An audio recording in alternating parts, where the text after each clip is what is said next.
Assalamualaikum warahmatullahi wabarakatuh. Saya Yunisara dari kelas 10 IPA 6 akan mempresentasikan tentang hasil catatan saya yang tentang Kingdom Animalia. Kingdom Animalia terbagi dua. Yang pertama ada invertebrata dan yang kedua ada vertebrata. Di sini saya akan menjelaskan terlebih dahulu tentang invertebrata. Invertebrata yaitu tidak memiliki tulang belakang. Seperti yang pertama ada porifera. Contohnya seperti spons dan bunga karang. Yang kedua ada coelenterata, contohnya seperti ubur-ubur. Yang ketiga ada platyhelminthes, contohnya seperti cacing isap. Yang keempat ada nepadelmindes, contohnya seperti cacing gelang. Yang kelima ada annelida, contohnya seperti cacing tanah atau cacing tanah dan lintah. Yang keenam ada moluska, contohnya seperti siput. Yang ketujuh ada arthropoda, contohnya seperti serangga kaki 8. Yang terakhir ada echinodernata, contohnya seperti bintang laut dan bulu babi.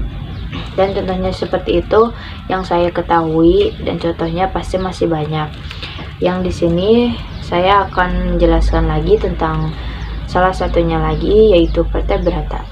Vertebrata yang memiliki tulang belakang. Klasifikasinya yang pertama ada Pisces. Yang pertama contohnya seperti ikan. Yang kedua Aves, contohnya seperti unggas. Yang ketiga reptilia, seperti contohnya buaya, komodo, dan banyak yang lainnya juga. Yang keempat ada mamalia, seperti sapi, kambing, dan mamalia itu seperti gitulah. Yang kelima ada amfibi, contohnya seperti katak. Dan di sini saya juga telah mencari dalam vertebrata seperti ciri-ciri, cara reproduksi, dan contohnya. Di sini yang pertama ada Pisces. Yang pertama saya telah mencari ciri-cirinya. Yang pertama ada memiliki rangka tulang sejati, yang kedua bertulang belakang, yang ketiga tubuh ditutupi oleh sisik dan berlendir, yang keempat memiliki bagian tubuh yang jelas antara kepala, badan, dan ekor, yang terakhir bernapas dengan insang. Di sini juga saya telah mencari tentang reproduksinya. Cara reproduksi Pisces yaitu reproduksi ikan dilakukan fertilisasi, ditandai dengan peleburan gonad jantan dan gonad betina. Proses fertilisasi pada ikan ada dua cara, yaitu fertilisasi internal atau yang disebut pembuahan di dalam, dan fertilisasi eksternal, pembuahan di luar. Di sini juga ada contoh dari Pisces itu. Yang pertama ada ikan hiu, ikan pari, ikan lele, ikan tuna, ikan gurame, dan masih banyak lainnya.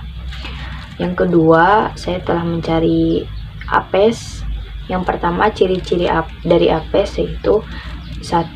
Mempunyai sayap untuk terbang. Yang kedua, bernapas dengan paru-paru. Yang ketiga, punya pundi-pundi udara yang berfungsi untuk menyimpan udara pada waktu terbang. Yang keempat, berdarah panas. Yang kelima, mempunyai suhu tubuh yang tetap. Yang terakhir ada berkembang biak dengan bertelur. Di sini juga ada reproduksinya tentang apes. Reproduksi apes yaitu bangsa apes berkembang biak dengan cara bertelur atau ovipar. Fertilisasi terjadi di dalam tubuh. Hal ini dilakukan dengan cara saling menempelkan kloaka. Gambar alat reproduksi burung betina hanya ada satu ovarium kiri. Di sini juga ada contoh apes. Yang pertama ada ayam, yang kedua burung hantu, yang ketiga burung merpati, yang keempat ada angsa, dan yang terakhir bangau. Dan seperti banyak lagi contohnya. Di sini juga ada yang ketiga, yaitu reptilia. Di sini ciri-ciri reptilia yaitu kulit ditutupi sisik, yang kedua metabolisme berdarah dingin, yang ketiga sistem pernapasan, yang keempat pertahanan diri, yang kelima berkaki 4 dan vertebrata, yang keenam reproduksi bertelur dan melahirkan. Di sini juga ada reproduksi reptilia. Perkembangan reptilia dilakukan secara ovivar, bertelur.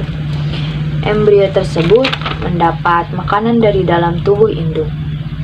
Telur dikeluarkan dari tubuh induk betina, kemudian dierami hingga menetes dan juga melahirkan, yaitu vivipar. Di sini juga ada contoh dari reptilia, yaitu buaya, komodo, ular, bunglon, kura-kura, penyu, dan banyak yang lainnya.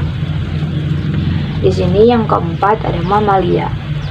Di sini ada ciri-ciri dari mamalia. Yang pertama mempunyai kelenjar susu, yang kedua punya tulang belakang, yang ketiga mempunyai anggota tubuh untuk bergerak seperti berenang, berlari, dan memegang sesuatu.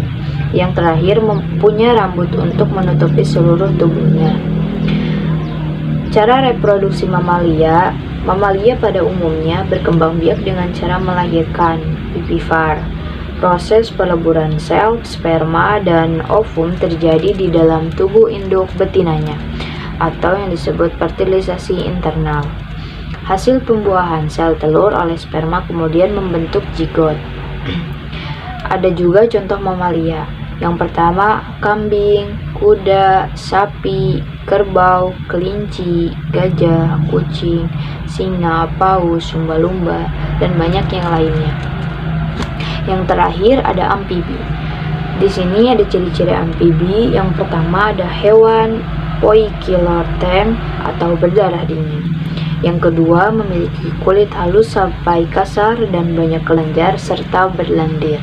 Yang ketiga, jantung terdiri dari 3 ruang, yaitu 1 vertikal dan 2 atrium.